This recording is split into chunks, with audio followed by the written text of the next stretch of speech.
Okay, so I've been kind of busy.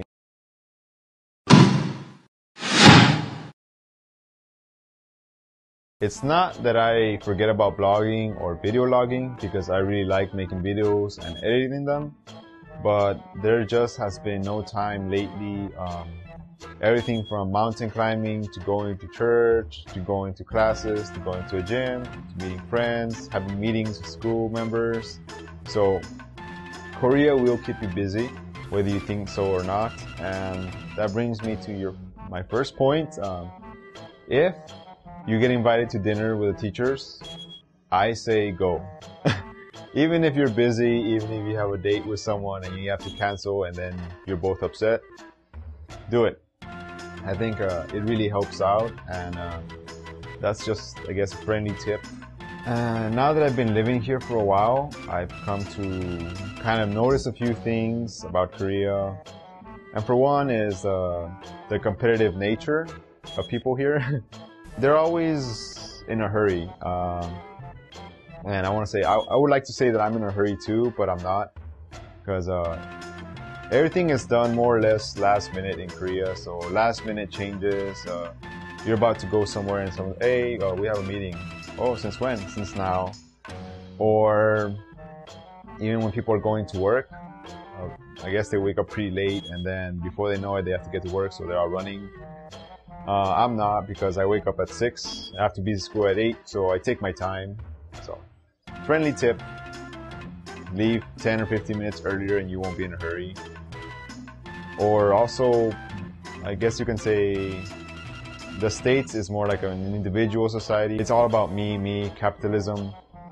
But in Korea, it's more about the group, and people tend to follow what the group does. If there's a certain fashion, like I think right now, what's hot for guys is like a little shaggy haircut, so everyone starts doing it. Or for girls, it's like I don't even know because I don't pay attention. But I got this little story.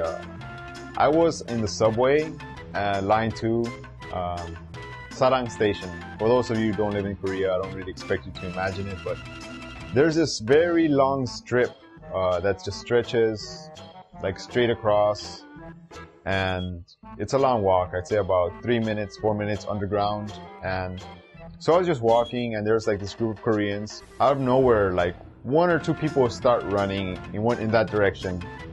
And for me, it's like, oh, people are just running, you know. But curiously enough, like everyone else just started running with them. So at first I thought maybe the subway is here, but then again, it's like it takes a while to get there, and by the time they get there, if they run, the subway would have already taken off. So I don't really understand why they were just running, but if people see something happen, they tend to go with the flow. People start getting S-galaxies. You can be expected to kind of be pushed in that direction. Something else that I've noticed here in Korea is that people are really obsessed with their skincare products. Now, I've gotten this like a multitude of reactions when people say, so what kind of skincare products do you use? Or, oh, I use this, this, and this. What about you? And I'm like, oh, I don't use anything. I'm like, oh, what? It's like I just like spoke of the devil or something, and they're like right in the face. But yeah, people really are concerned about their skin and about their looks here. And, well, it's not just skin. I mean, when you're talking about looks, like girls go through like extreme heights here just to look good. Like, can take, for example, heels. I mean, the girls wear heels for everything. Like, I've heard they even wear them at the beach.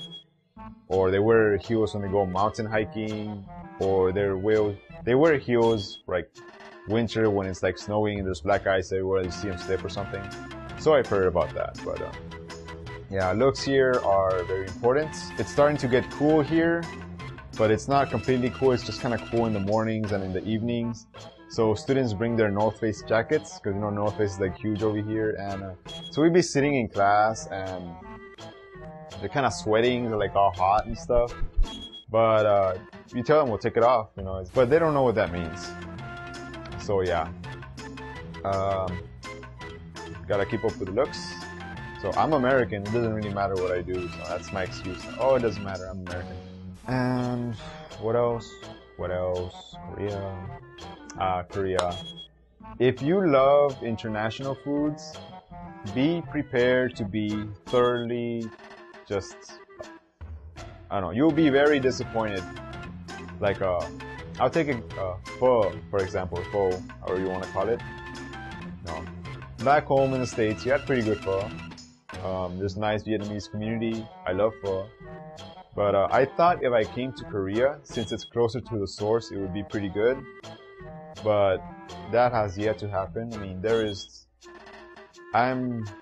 I'm pretty sure there is no such thing as a good Vietnamese restaurant in Korea.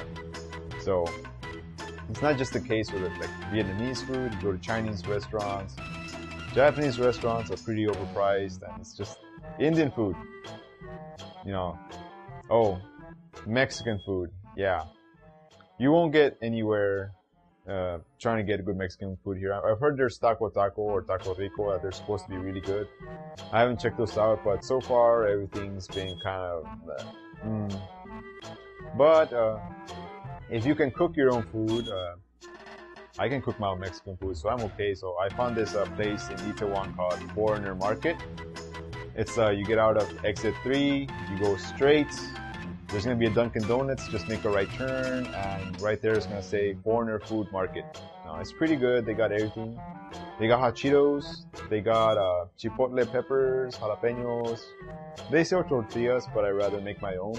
So if I can only find where they have corn kernels, because, you know, Korea likes to put corn in everything. I mean, there's no God-given reason for them to put corn in spaghetti or pizza. I've seen burgers with corn. It's just awful. But there's corn everywhere, but you cannot find corn kernels by themselves dry anywhere. It's like, I've been looking high and low. Yeah, Korea loves its corn.